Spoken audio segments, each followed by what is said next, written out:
Oi, eu sou Rafa Zucchi e hoje o papo é sobre o filme Come and See, dirigido por Ellen Klimov.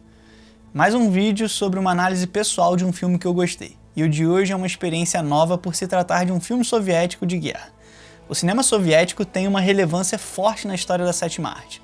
Na maioria das vezes, infelizmente, sofreu com a dificuldade de distribuição nos cinemas pelo mundo, muito devido às relações internacionais do país. E como já sabem, meu canal tem como foco eternizar os filmes que fazem parte da história do cinema, independente do país e o ano de lançamento. Então, se você, assim como eu, gosta de cinema, já ajuda o meu canal. Se inscreve, deixa o like e compartilha com alguém que ama cinema.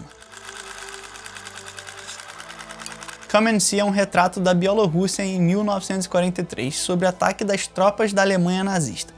Mas aqui o diretor não mostra a guerra apenas como números, confrontos ou espetáculo. Ele nos conduz pelo olhar de um menino camponês de aproximadamente 14 anos, chamado Fiora. Mesmo ainda em desenvolvimento, ele já sonha com o heroísmo da guerra, sem entender o real significado dela. E conforme ele se aproxima dessa realidade, o que encontra na verdade são ruínas e um mundo completamente fragmentado, que carece de vida e empatia. É essa troca da inocência pelo trauma que guia tudo o que vemos. E talvez por isso seja tão difícil esquecer o filme. Desde o início sentimos que estamos presos à perspectiva dele. O formato quase quadrado da imagem, no aspect ratio de 1.37:1, limita nossa visão. É como se a câmera fosse mais um soldado, incapaz de enxergar tudo o que acontece.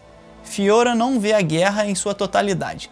Ele enxerga recortes, vislumbres, pedaços do inferno que vão se costurando pouco a pouco, impactando diretamente sua construção emocional e moral ao longo do filme.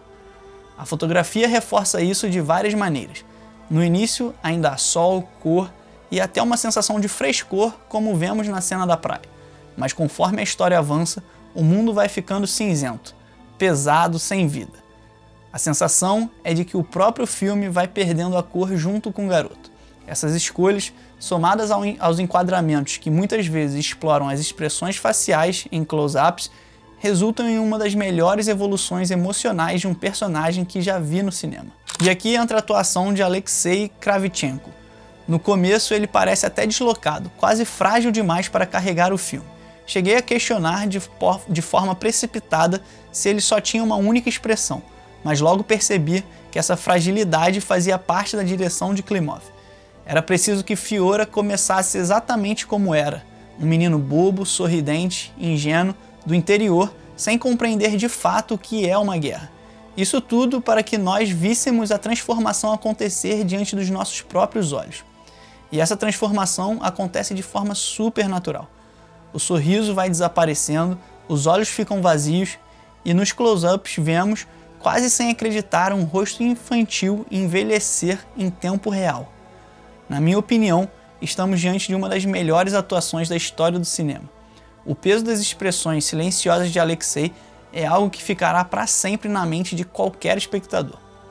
E isso também graças à escolha do aspect ratio e da fotografia que dão a devida importância a essas cenas, sem distrair o público com outros planos ou cortes desnecessários. O som em Come and See é parte essencial dessa jornada à loucura. Klimov não permite que o espectador encontre consolo em músicas. Quando Mozart surge, não é para embelezar, mas para criar um choque entre a delicadeza da arte e a brutalidade da destruição. Todo o resto se constrói em ruídos, silêncios, gritos e estalos que entram na mente de todo mundo que assiste ao filme, quase como se você de fato tivesse memórias reais de uma guerra. Diferente de muitos filmes comerciais sobre o tema, sua trilha não acompanha músicas épicas para romantizar atos, nem mesmo os momentos de heroísmo do filme. Essa mesma lógica atravessa a montagem, que se recusa a usar cortes frequentes para aliviar o peso da história para o espectador. Pelo contrário, prefere planos longos, arrastados, que nos obrigam a permanecer dentro da dor junto com Fiora, como se fôssemos puxados para o mesmo abismo. Uma característica muito presente no cinema soviético, o slow cinema. Entre esses momentos, Klimov insere símbolos que dão ainda mais peso ao que assistimos. O rifle e as fotografias, por exemplo, são essenciais. No começo, na praia, Fiora cava desesperado até quase se enterrar vivo para encontrar uma arma e assim poder servir ao seu exército. Esse esforço absurdo já anuncia o fardo que essa arma vai representar para o desenvolvimento do protagonista. E de fato, o rifle do garoto nunca cumpre um papel ativo de violência. Ele não serve nem para matar nem para proteger. Apenas acompanha o garoto tal como um peso inevitável, um lembrete constante do que ele carrega. Já as fotografias feitas ao longo do filme são retratadas com diferentes significados, ou lembranças de vitória ou registros de sofrimentos, mas sempre com o mesmo intuito, documentar aquele ambiente. Esses dois símbolos se cruzam no último ato, quando o garoto descarrega sua fúria e finalmente o rifle é usado pela primeira vez, contra uma fotografia de Hitler caída no chão. A cada disparo, a montagem intercala entre imagens de arquivos reais da Segunda Guerra Mundial e close-ups no rosto de Fiora. O confronto é direto. A tentativa de apagar a história é respondida com a lembrança de que ela já está escrita e documentada, tal como uma fotografia. O próprio título do filme, Come and See, soa como um recado direto. Em português, venha ver. Não é uma sugestão, é um imperativo, como se o filme dissesse, você não pode mais virar o rosto, precisa olhar. Olhar de verdade, como Fiora olhou, e entender que a guerra é um legado de destruição que marca para sempre as vidas, tanto de quem participou diretamente, quanto as de quem testemunhou.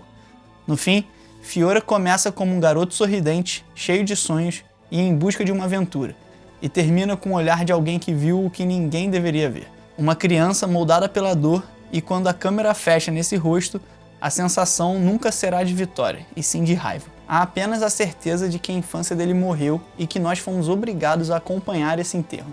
O filme termina da maneira mais comum em uma guerra, um batalhão apenas marchando para o próximo combate.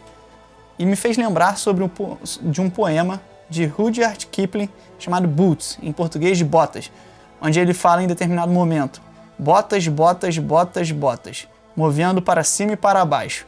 Não existe dispensa na guerra.